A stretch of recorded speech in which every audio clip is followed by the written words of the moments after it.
For the second time in the 2007 season, the Speed cameras go to Houston, Texas to follow the superstars of Monster Jam into Reliance Stadium.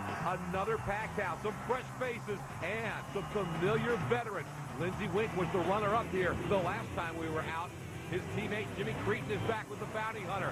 But for Lindsey, if he can get to the finals, he knows it's likely to be Tom Meents there. Baxter won it the last time. Can he do it again? Racing from Houston, coming up on Speed. Who's ready for Monster Jam? Hold on, baby! Here goes the camper! Tom Meents, 7th World Championship.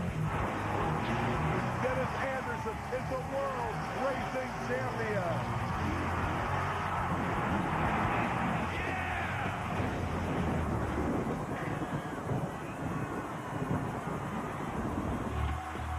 Monster Jam is rocking. It's a sold-out Reliance Stadium in Houston. We're ready to go racing, and you're going to see it all right here on Speed. Hi again, everyone. I'm Scott Douglas.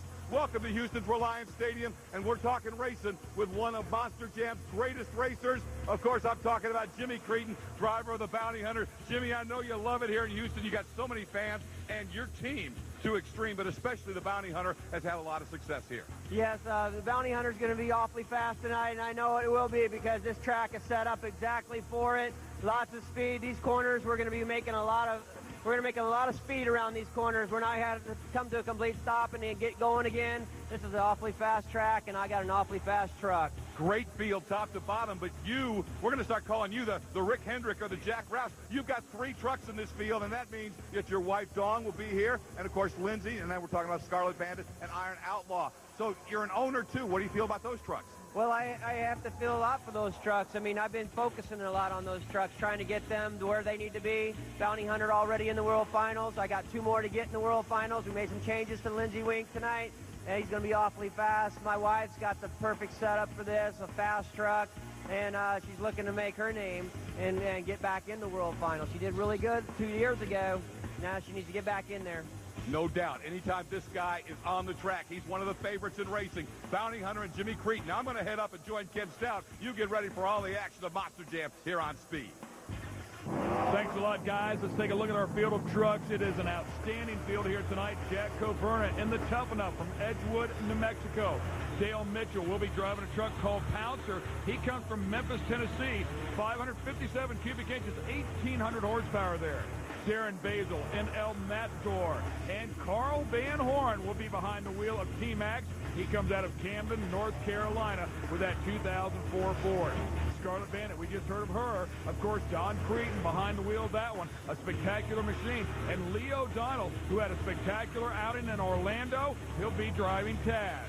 David Smith and King Crunch, of course, here from Spring, Texas. He'll have a lot of hometown fans. And Alan Pizzo with the Predator always makes a lot of horsepower as well. Damon Bradshaw with the Air Force Afterburner had a spectacular freestyle in Orlando. Is back here. It's all about racing now. And Lindsey Wink with the Iron Outlaw. Talk about big horsepower. This one has it, and he's an outstanding driver. Jimmy Cretin, we just saw him a moment ago with the Bounty Hunter. Very excited about driving this track. He says it's a lot of speed. And Adam Anderson will be representing the Gravedigger contingent from Kill Devil Hills, North Carolina. And, of course, the 7-time champ, Tom Meents, inside of Maximum Destruction. This is a loaded field, baby. A lot of racing action about to tear this place up. Stick with us. We'll be back right here with Monster Jam. Monster Jam is brought to you by the new F-Series Super Duty, built to work harder for you. And by the United States Air Force, celebrating 60 years of innovation in air, space, and cyberspace. Every seat in Reliance Stadium is occupied by a fired-up Monster Jam fan. We get ready to go qualifying to set this star-studded lineup. As you can see, an odd number, 13 trucks, will make for an interesting opening round bracket. Here's the way they will come out. And again, they will run in pairs. Those times, though, will be added up individually. Some great onboard looks. As you can see, we'll be getting a great look in that lower left-hand corner at what is going on in the eyes of Don Cretin and the Scarlet Bandit. And other great shots will let you get a feel of what it's like to actually be aboard a Monster Jam machine on this very, very fast course here in Houston, Texas. Well, Lee O'Donnell, last time we saw him racing, he was a winner in Orlando. He's fired up about being in Houston. Coming off a win, I got my chest out. I'm feeling good. And then you look at the guys you got to go up against, and it's like, well, maybe I'm getting knocked down a notch here, but I'm still going to give it 100%. And, qualifying, I already said I don't want to be any higher than out of the top 5 in qualifying. And if I could do that and get a good bracket, there's no reason I can't win. Those guys aren't that much better. Jimmy Cretin has the bounty hunter. Here is a guy who is bad fast. He says in qualifying, he doesn't care who's in the other lane. He wants to be number 1 overall. When you see me qualify out here, I'm not going to go out there to just try to beat the guy I'm qualifying against. I'm going out there to try to set fast time. Okay, and I'm going to qualify right off the bat, and there's a lot of fast trucks here, the best of the best.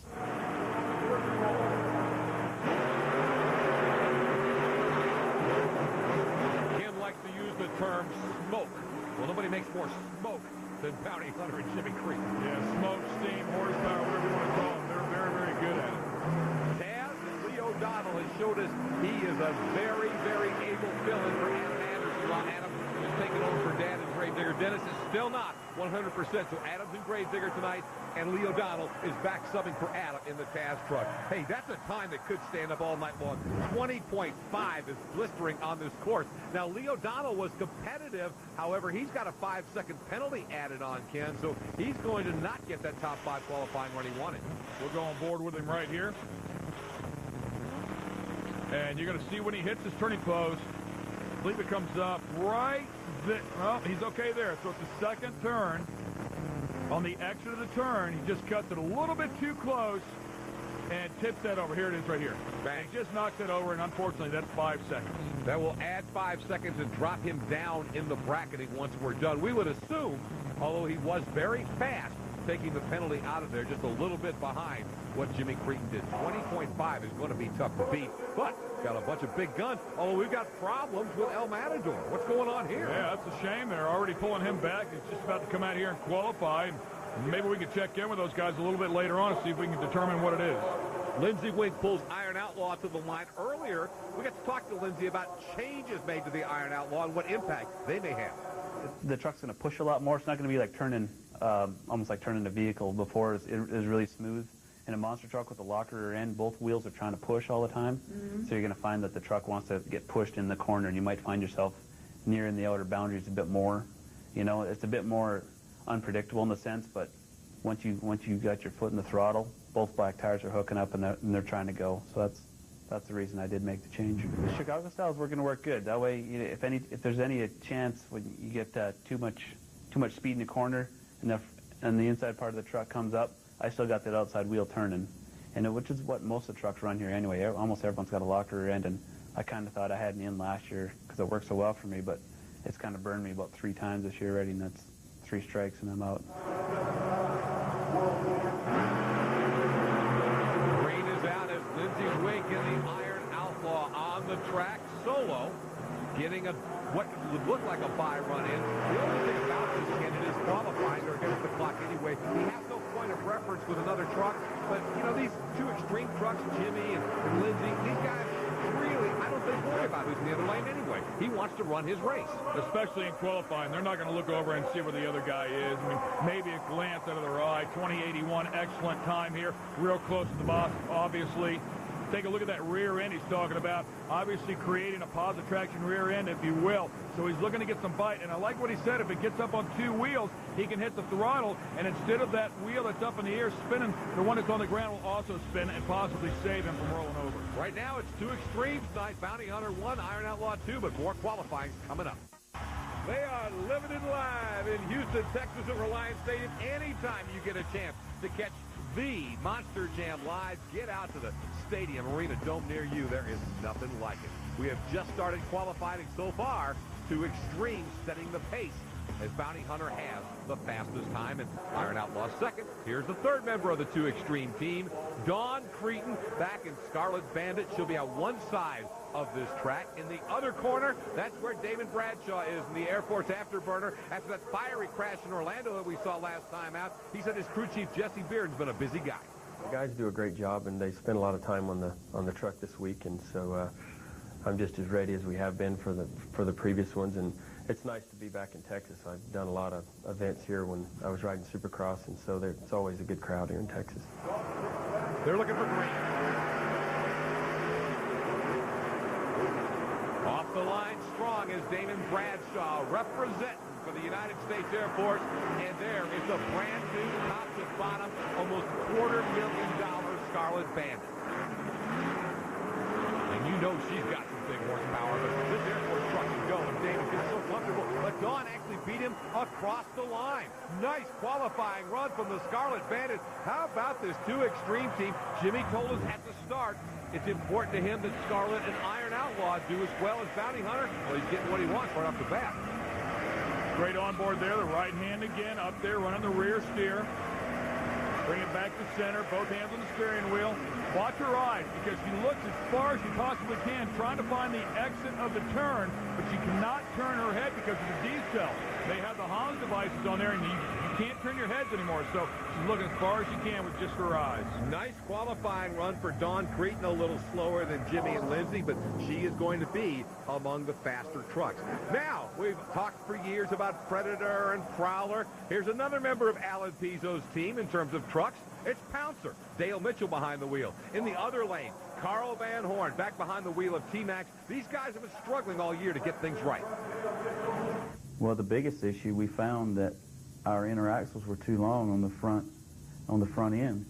So when you had it on the jack and you spun the tires, you may not notice it, but when I turned the wheel, they would bind up, which caused the front end to lock and gave it a pushing condition, which when I tried to turn the truck, means the front wheels didn't want to turn and just wanted to plow straight ahead. And Houston, I found that out in qualifying, the first Houston show. And what I did, I was cheating it. I could make a hairpin. I would hit the rear steer real early and make the rear end whip around.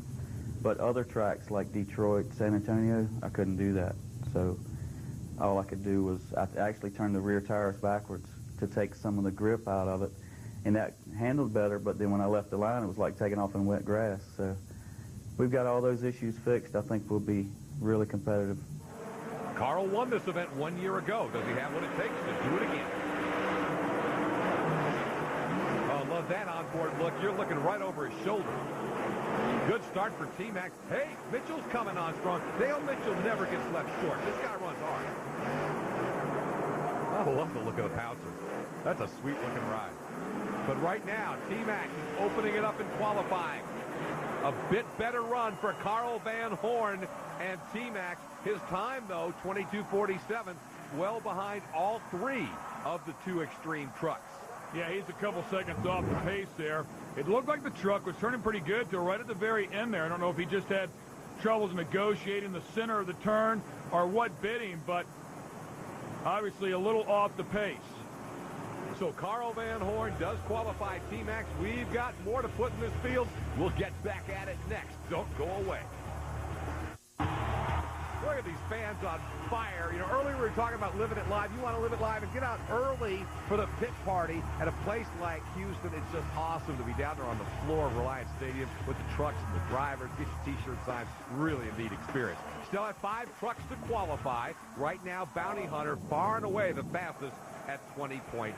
Well, Jack Coburna, always loves seeing Jack and his trucks out in this part of the country. We talked to him earlier about qualifying on this track. We got a lot of room in this track. You know, come off the cars. It's a long distance between the cars and the turn, so we can get some good speed up. I changed the gear in the truck for this track. Let's see what happens. We come around the corner a little harder because, like I said, we'll get some slide out of this track. It won't grip and flip us real fast. We'll get some slide out of the corners. So I really feel good about tonight. It's going to be a good race.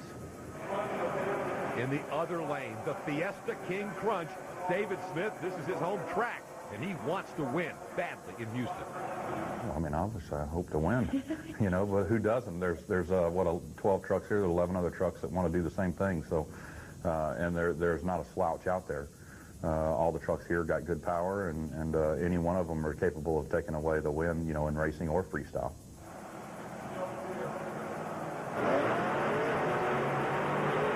What a spectacular piece of equipment that Fiesta Kings Ranch is. And here comes Jack Coburn. Hey, Jack's almost kind of like a rookie in the 7-up truck. Remember, for years he drove the 2-wheel drive sideboard. Now he's in a 4-wheel drive truck that's pretty fast. Yeah, and he might have to go through a learning curve, much like we heard Carl Van Horn say. I mean, there's just some things that are going on in there that if you've never had one before, you're not familiar with. David Smith is a guy who's finished in the Final Four at the Monster Jam World Finals. This is a truck that can get around, and that's a pretty nice qualifying run, 21.72. That'll put him in the at least upper half of the bracket, which is what you really want to accomplish out of this qualifying. You don't want to draw a Bounty Hunter in the first round, or Iron Outlaw, or potentially a Max D, and David's avoided that with a good, strong run here. Jack got in a little trouble there as well with wrist loan, sponsor Tough Enough.